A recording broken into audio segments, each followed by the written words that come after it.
na Voz da América.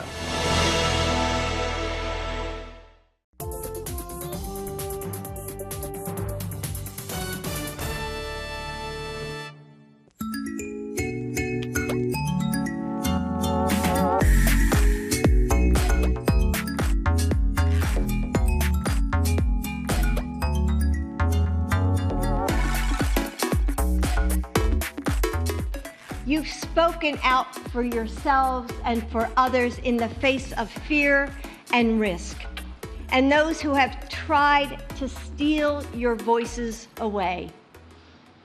As I read your stories, I was struck by that inner strength that each of you hold, a strength that you held on to even as others hoped to censor you, hoped you would stay quiet, that helped you raise your voices even when you were afraid, that helps you shout even when you're tired and say, "We cannot wait. We deserve more now," because change never happens on its own. That is U.S. First Lady Jill Biden at the 18th International Women of Courage Award ceremony that she co-hosted with U.S. Secretary of State Anthony Blinken at the White House on March 4th. Hello and welcome to Our Voices. My name is Agather Atuhaire and I'm here with my co-host Oriane Tangishaka and Simonish Iekoye. Hello, ladies. Hello. Among the 12 women honored with the 2024 International Women of Courage Award, 3 are from Africa. Fatou Baldeh from the Gambia, Agather Atuhaire from Uganda, and Rabha El-Haywar from Morocco. So before we take a closer look at those inspiring ladies, I would like to know, Oriane, Simonish, what cause would you fight for or join? I think, Anastasia, really everything in life, I realized that it really has to do with context. And me being a mom of 3, I think what comes to mind, anything that has to do with fearlessly fighting for my children and my family will be first. And I think that would be effortless for me, you just, there's a natural instinct, that mama bear spirit that I have that would drive me to fight for that. And I think a world without family is really a world that is not fun. So anything that will protect family values, family unity is something that I would definitely go for. I already have the name of the organization, Mama Bear. Yes, Mama Afro Bear. Mama Bear. Hashtag Mama Bear. Hashtag. Yes. Simonish? Well, I have always been passionate for human rights issues, and this could include, press freedom or women rights issues. And so for me, it will be any human rights violation or injustice I see is a cause to fight for or to advocate for. And then I think as journalists, it's even more our responsibility, to speak up against such violations and also educate the public. Okay, well, interesting too. As for me, there are many causes I could fight for and advocate for, but I think the best way I could do this, or I would see myself do this, would be through writing books or directing films. Nice. Keep things in history books. Yes. That's Yes. good. That's good. Leave a track. Yeah. Well, we are talking about International Women of Courage Award, and there's 3 women from Africa who were selected this year. Rabha El-Haywar from Morocco, Fatou Baldeh from the Gambia, and Agather Atuhaire from Uganda.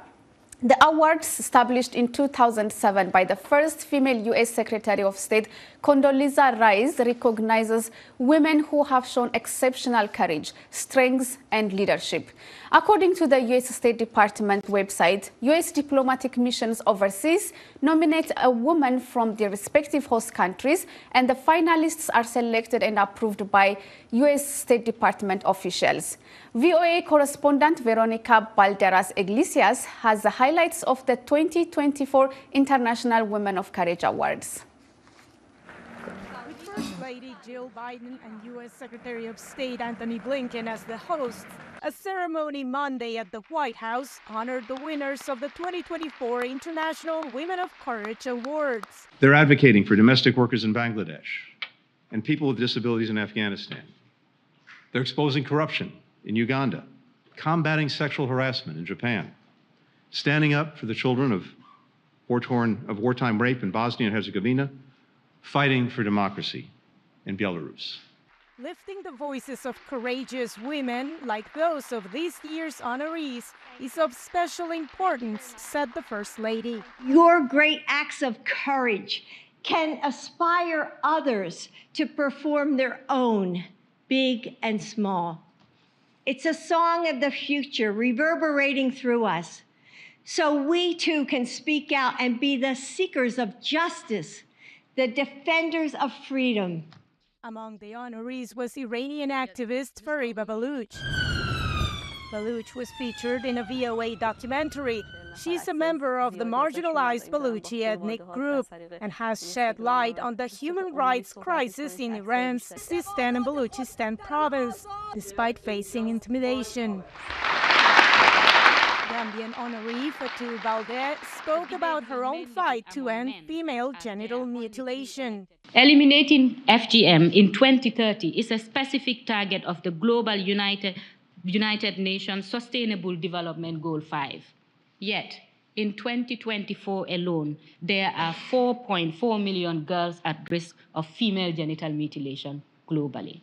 While 11 women were honored in person, the Cuban government prevented dissident Marta Beatriz Roque Cabello from leaving the island to receive her award. The work of 9 women from Nicaragua who were part of a group of political prisoners released there last year was also recognized in absentia by White House Director of Political Strategy and Outreach, Amy Reese. All fighting tirelessly and at great personal risk against corruption, repression, discrimination, harassment, and dignity. During their stay in the United States, the award winners will not only participate in high-level policy meetings and public speaking events, but also travel to Los Angeles to meet and work with American counterparts. Verónica Valderas Iglesias, VOA News, Washington. How inspiring, and they look beautiful too. Well, all these 3 women are advocates for various issues ending female genital mutilation, or FGM, getting identification for undocumented children and women, and human rights. As you just heard, Fatou Baldeh of the Gambia is committed to ending FGM, which is in her country, where she says 75% are affected. To discuss this and further, we invited Angela Peabody, Executive Director and founder of Global Women Peace Foundation, to shed light to this issue. Mrs. Peabody, thank you so much for joining us. Thank you for having me. Let's just go right into it. What made you decide this cause of ending violence, especially, in your area, in your country? Well, first of all, I am from Liberia, West Africa, and Liberia is a practicing country, practicing FGM country. So that's what gave me the interest to pursue this work. That's great. So, Ms. Peabody, there are, women and men who also favor FGM, claiming its tradition. We even had a Kenyan doctor on our show in the past who took the government to the court and asking to legalize FGM. What would be your response to them? I would say he needs to think about the little girls that are affected and the ramifications, the long-term effect of FGM on little girls. It's a lifetime. It's a lifetime effect, and that's what he should consider. Maybe as a follow-up, can you just tell us what are these long-term effects on women who undergo FGM? Some of them are hemorrhaging, problems with sexual intercourse, problems with conception, and it could end in death. Those are the long-term, only some of the long-term effects. Well, we understand that all in all, it really is a practice that needs to be stopped. I had the chance to meet with Fatou Baldeh, and she shared how she's had to overcome fear and shame and probably forget about the pain to come forward and advocate for that cause. What do the women you work with tell you about overcoming shame and the fear? We have to let them know that they shouldn't blame themselves. Some of them blame themselves. They are afraid to even speak out.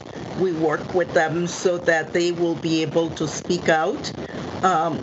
Some of them they still believe that if they are not cut, they are not marriageable, because that's what was instilled in them when they were little girls and they went through FGM.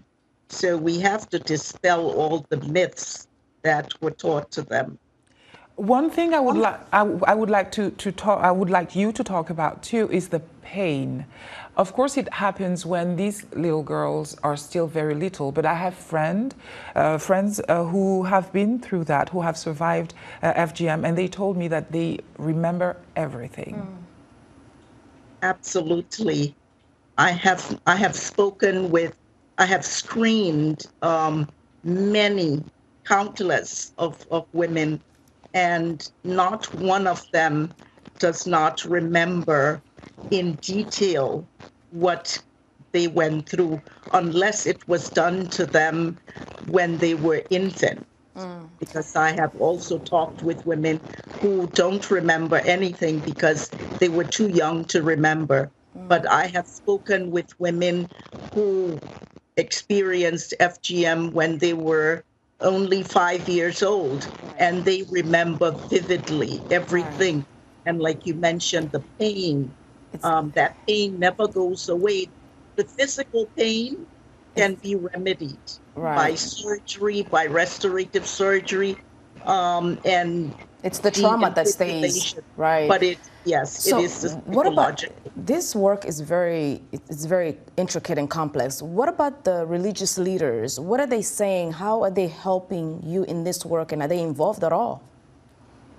Yes, we have worked with imams, with an imam right here in the Washington, D.C. area, and he is totally anti-FGM. He speaks out against it, and even Christian leaders have spoken out against it, including Jewish leaders. So first of all, I like to clarify that it is not a religious practice. FGM predates religion. It's over 5,000 years old.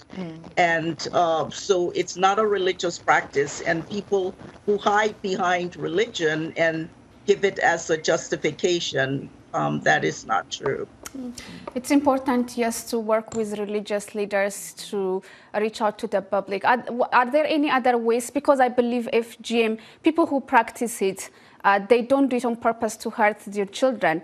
They do it without knowing the impact. So how do you reach out to the public, the people who practice it, to change their attitude towards it? Well, we educate them. I stress education in this work that we do, informing them and educating them, because like you mentioned, most of the women or all of the mothers who take their little girls to go through FGM, they think they are doing them something good. It's an act of love. That's what they think. So if we educate the mothers and grandmothers and aunts, even fathers, that you're not doing, this is not an act of love, even though you think it is, but we present to them all of the ramifications, all of the risks, the health risks that are attached to FGM. We also reach out to law enforcement. Here in the United States, we train law enforcement, including the FBI, on FGM so that they will be familiar with it. We work with school teachers and school nurses.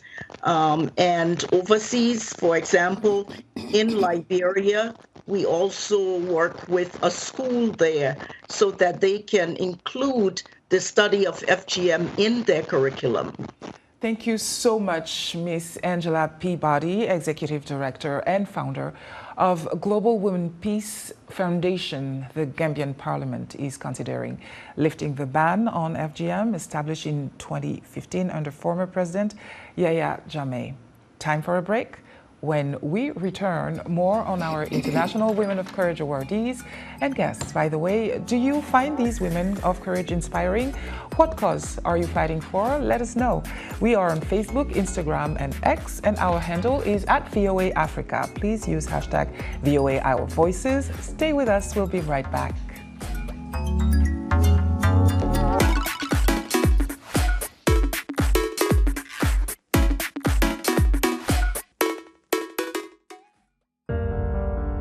In times of change, when the world seems uncertain and what we hear doesn't reflect what we see, we seek the truth. When we are told only part of the story, we lose trust. In moments of crisis, our dreams, hopes, and wishes for a better tomorrow depends on a free press. At Voice of America, we bring you the stories that people take risks to see. We connect the world and unite it with truth. At Voice of America, we show you the whole picture.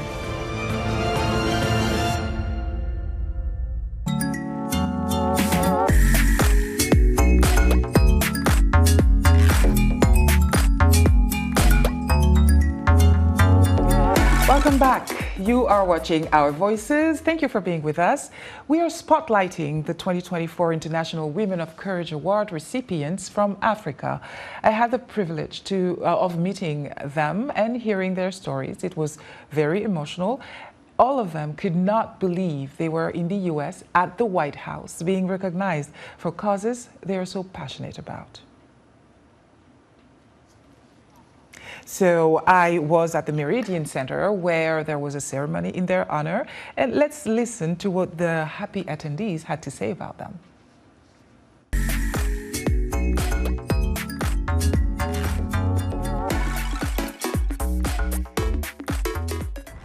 These women, I'm in awe of them. They're so inspirational. They are fighting for their own issues in their country, and I can't imagine what it's like being in their shoes and doing what they're doing. I will just remember their stories forever. I mean, you take them into your heart, and I will always be thinking of them and hoping that they continue doing the good fight that they're doing. Behind every strong woman is a feminist. And I know a lot of people will be wondering, because I didn't quite understand what feminism was before either, until I met her. And I learned from her that feminism, well, she said, if you believe in human rights, if you believe in individual rights, and you believe in equality for all, you are a feminist. That's very inspiring. And Anastasia, you were there on the spot and you were able to talk to these courageous women who are working on the issue we just talked about, FGM and other. So what's your observation? Well, I was very surprised, to be honest, to see Fatou's husband in attendance. And he was beaming with pride. And he explained, just like you just heard in the video, that she taught him how to become a feminist, that he was not like that, but seeing her engagement and understanding that it was a human rights question, not just a female thing, made him, feminist, and he said that he's her biggest fan. Oh, wow, okay. So I guess you just need a little bit of explanation of what maybe, you know, your angle of what a feminist is. And then, you know, exactly. And the other awardee was, she was awarded for working on children and protecting children and getting, she had a documentary too, right? That's Rabha, from Morocco. She can't read, she can't write. Wow. And she had the courage to take her husband to court because he wouldn't allow their daughter to have identity paper. Wow. And so she won. And not only did she do that, but she also insisted that this filmmaker, American filmmaker, Deborah Perkin, document the whole thing, because she said she wanted everybody to be inspired by that, and she was thinking that maybe other women in Morocco or all over the world would go through the same thing. And she did that in a country where women are normally not, you know, allowed to do such advocacy, right? Absolutely. For the most part, yes. And she wanted to shed a light on traditional marriages. That's what she told me. Traditional marriages. She was married at 14 with her cousin. She didn't have much rights, and she didn't think it was right, and she stood up for herself. Going back to protecting children. Yeah, I mean, it's the always Mama Bear organization. Yeah. I'm always inspired by women who go out of the box, especially in countries where religion, culture goes against them, but they fight and then they get a result. It's always inspiring, right? Correct. Yeah. Well, we're spotlighting different women who are fighting for different cause and are African recipients of the International Women of Courage Award we are recognizing for. We now focus on Uganda's journalist, lawyer, and activist Agather Atuhaire, a champion for human rights, Colton Scovia Nakamya, award-winning journalist and blogger of Her Story Uganda, joins us from Kampala to shed more light on this issue. Welcome. Thank you. Tell us a little bit about this issue in your country. What is the status, and how are you guys fighting the situation to try to bring forth some human rights to the table? As journalists, thank especially. you once again. As journalists. Yes, I would like to inform the public that Uganda ranks 142 out of 180 in the most corrupt countries, 142nd in the most corrupt countries. That tells you how much corruption happens in Uganda. Parliament has over time portrayed a facade of democracy, but beneath that, billions of money being swindled, billions of public funds being allocated as allowances and corporate social responsibility allocations, and all forms of abuse against the public funds. So that explains the situation on the ground, that people lack basic social services, for example, health, access to roads. Uganda has recently run a pothole exhibition where people were engaged in a public campaign online, exhibiting the potholes in their roads. The health sector is sick. The education sector needs attention, but allocations of public funds go into other people's pockets instead of allocating the funds to social services. So Agatha has been running a serious campaign to end corruption and also to advocate for social justice.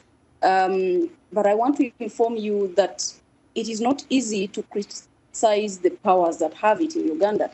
And so that informs, that really stamps Agatha as a woman of courage, because not everybody can do that in Uganda.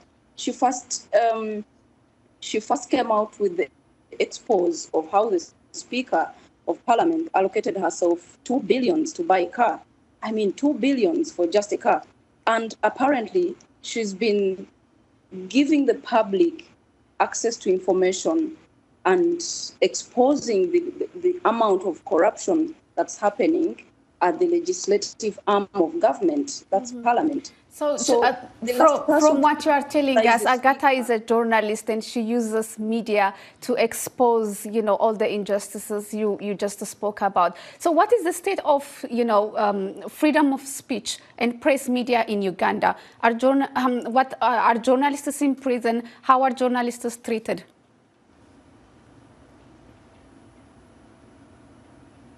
Freedom of speech and freedom of journalism is under suppression in Uganda.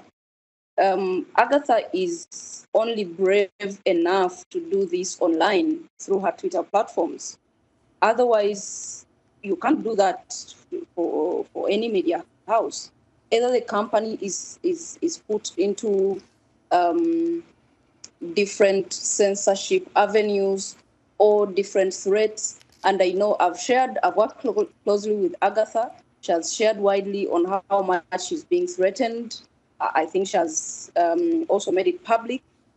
Her life has been threatened several times for giving the public evidence on how much public money is being swindled. So it's not easy for journalists to do this kind of work because of the censorship, online and offline threats and all that. Carlton, can you hear me? I have spoken with Agather too, and she indeed expressed that she used to be a carefree person and that now she always has to look over her shoulder and she doesn't feel particularly safe now. So she has shared also with me that Ugandan people tend to mind their own business, her words, and not to mingle in other people's lives. So how do you, in that cultural context, how do you mobilize groups to fight justice?